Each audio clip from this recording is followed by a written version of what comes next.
Assalomu alaykum qadrli tomoshabinlar, aziz do'stlar. Bugungi videomiz juda muhim, hatto hayotiy ahamiyatga ega bo'lgan bir mavzuga bag'ishlangan. Agar siz pensiyada bo'lsangiz, pensiya yoshiga yaqinlashayotgan bo'lsangiz yoki oilangizda pensionerlar bo'lsa, bu ma'lumot siz uchun qat'iy zarur. Biz bugun keyingi pensiya to'lovingiz to'g'ri. Hech qanday xato va kamchiliklarsiz kelishi uchun nimalarga e'tibor berish kerakligini batafsil muhokama qilamiz. Bu sizning moliyaviy barqarorligingizga bevosita ta'sir qiluvchi masala. Shuning uchun hozirroq kanalimizga obuna bo'lib, videoga like bosishni unutmang. Chunki bu ma'lumot boshqalarga ham yetib borishiga yordam beradi. Muammoning mohiyati avvallari pensiya tizimi nisbatan sodda edi.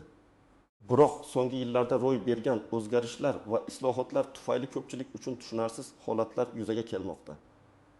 Ilgari pensiya hisoblashda asosiy e'tibor mehnat staji va o'rtacha ish haqi miqdoriga qaratilar edi. Va jarayon ko'pincha qog'oz hujjatlar asosida inson omiliy ishtirokida amalga oshirilardi. Misol uchun, qog'ozda belgilangan barcha ma'lumotlar pension jamg'armasi xodimi tomonidan qo'lda kiritilar, bu esa xatolik ehtimolini oshirardi. Har yili davlat tomonidan belgilanadigan pensiya indeksatsiyasi avtomatik tarzda qo'llanilardi va odamlar ko'pincha qo'shimcha chora ko'rishga ehtiyoj sezmasdi. Pensiyaning miqdori asosan staj va ish haqining umumiy davrga nisbati bo'yicha aniqlanardi. Va bu hisob-kitoblar bir marta qilingach, keyingi to'lovlar ancha barqaror bo'lardi. Ba'zi hollarda esa pensionerlar o'zlariga tegishli bo'lgan qo'shimcha imtiyozlarni bilmasliklari sababli pensiya miqdori pastroq bo'lib qolaverar edi. Bugungi kunda esa vaziyat tubdan o'zgardi. Pensiya tizimi raqamlashtirilmoqda va avtomatlashtirilmoqda. Bu bir tomondan qulayliklarni oshirsa, ikkinchi tomondan pensionerlardan ma'lum bir bilim va faollikni talab qilmoqda. Hujjatlarning elektron bazalarga o'tishi, pensiyaning qayta hisoblanishi yoki qo'shimcha imtiyozlar olish uchun ma'lum bir harakatlarni amalga oshirish zaruriyatini keltirib chiqarmoqda. Raqamlashtirish jarayonida ba'zi ma'lumotlar noto'g'ri kiritilishi, eski bazalardagi xatolar yangi tizimga ko'chishi yoki shunchaki ma'lumotlar uzatishda texnik nosozliklar yuzaga kelishi mumkin. Pensiya qonunchiligidagi doimiy yangilanishlar, minimal pensiya miqdorining oshirilishi, pensiya hisoblash usullaridagi o'zgarishlar ham bu jarayonni yanada murakkablashtiradi. Endi shunchaki kutib o'tirish kifoya emas, aksincha o'z pensiyangizni nazorat qilib borishingiz va zarurat tug'ilganda tegishli choralar ko'rishingiz kerak. Chunki tizim avtomatik bo'lgani bilan unga kiritilgan ma'lumotlar inson tomonidan kiritiladi va unda xatoliklar bo'lishi mumkin. Sizning o'zingizning faolligingiz pensiya miqdorining ko'rib kelishini ta'minlashda hal qiluvchi rol o'ynaydi. Birinchi asosiy qism nimalarni bilish kerak? Kim xavotir olish kerak va kim xavotir olmaslik kerak? Pensiya to'lovlarining to'g'ri kelishi uchun bir nechta asosiy jihatlarni tushunib olishimiz kerak. Bu faqatgina pensiyaga chiqish arafasidagi yoki pensioner bo'lgan insonlarga tegishli emas, balki ishlayotgan har bir fuqaro uchun ham muhimdir. 1. Mehnat staji va ish haqi ma'lumotlari. Pensiya miqdorini hisoblashda asosiy omil bu sizning mehnat stajingiz va ish haqi ma'lumotlaringizdir. Bugungi kunda bu ma'lumotlarning ko'pchiligi elektron tarzda yig'iladi va saqlanadi. Pensiya jamg'armasi va boshqa tegishli idoralar ma'lumotlarni elektron bazalarda saqlaydi.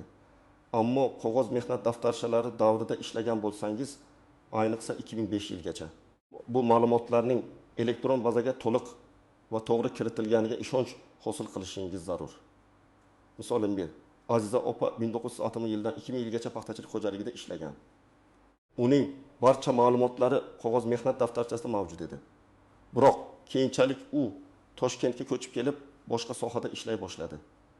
Uning eski ish joyidan ma'lumotlar elektron bazaga kiritilmagan bo'lishi ehtimoli bor.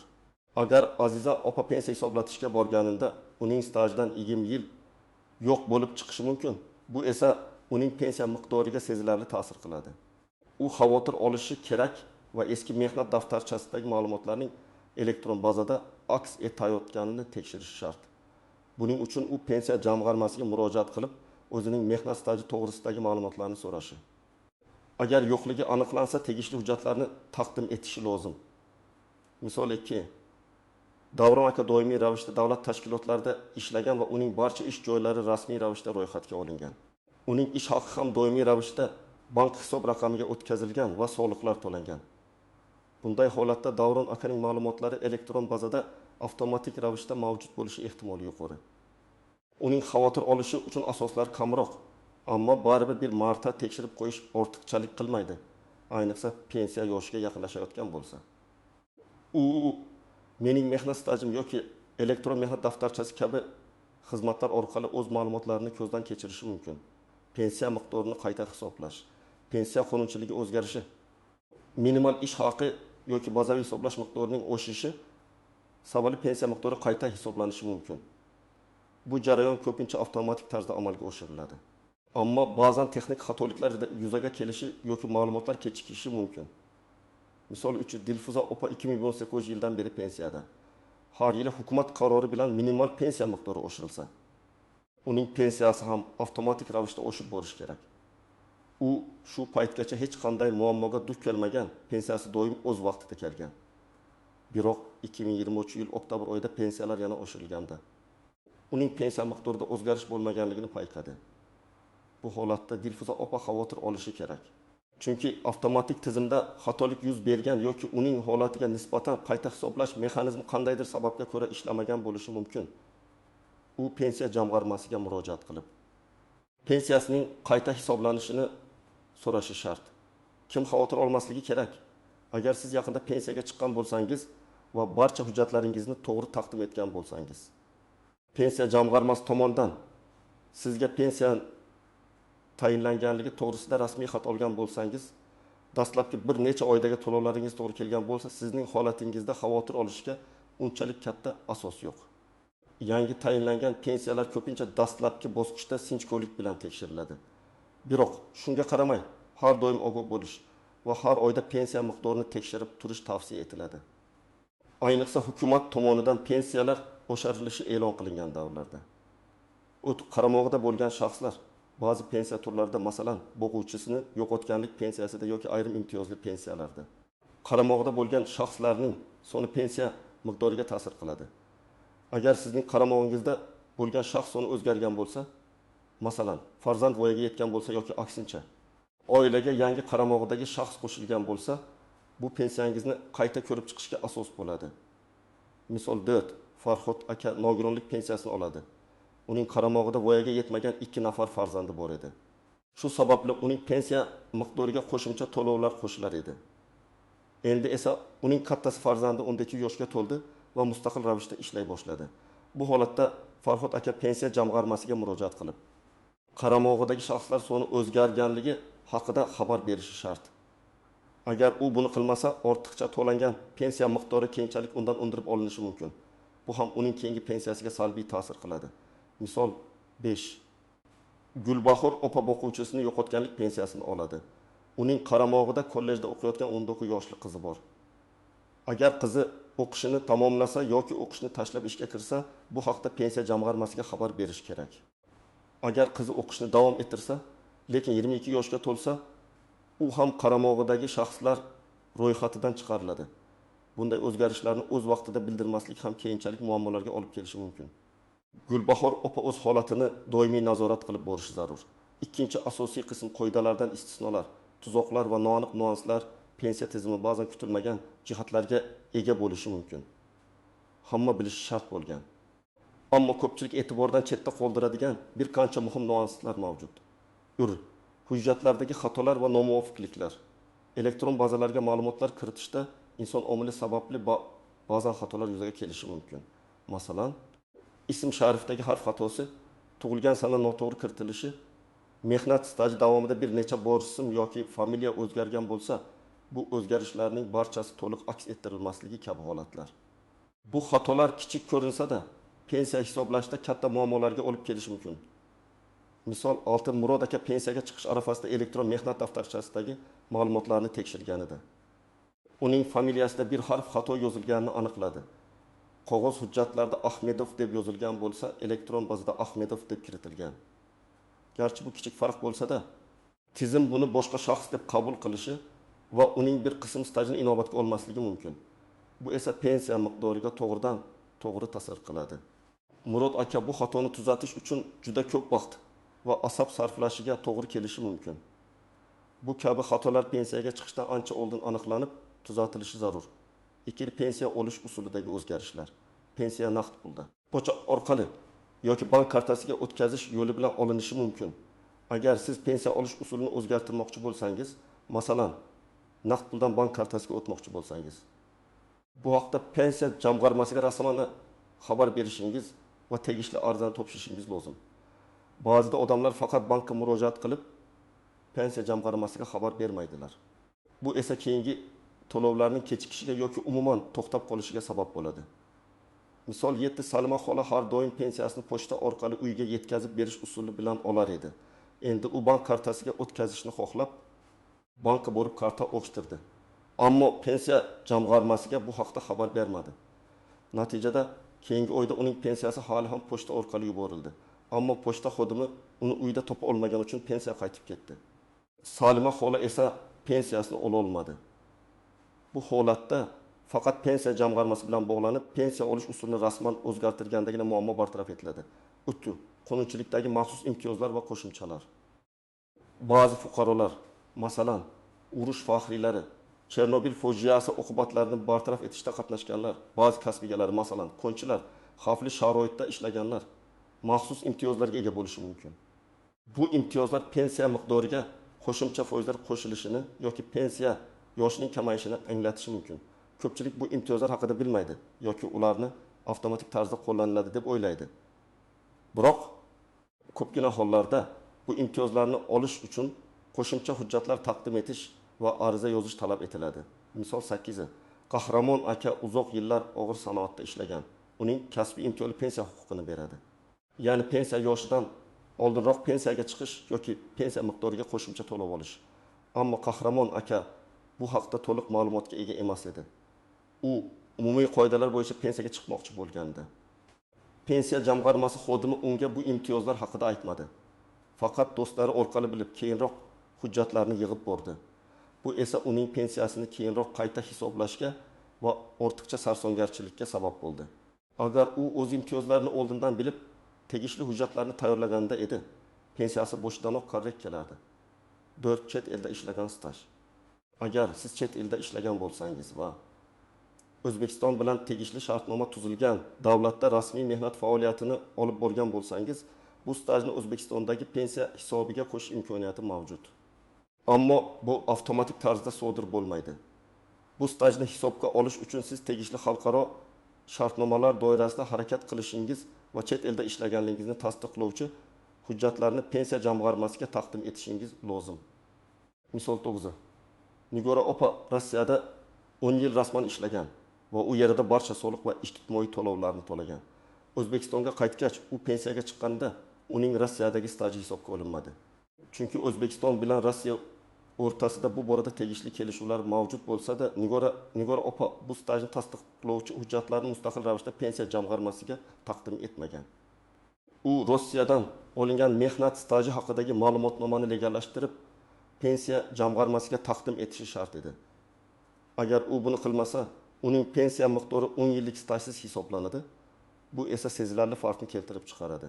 Amaliy maslahatlar, tomoshabin nima qilish kerakligi bo'yicha aniq qadamlar, endi esa eng muhim qism.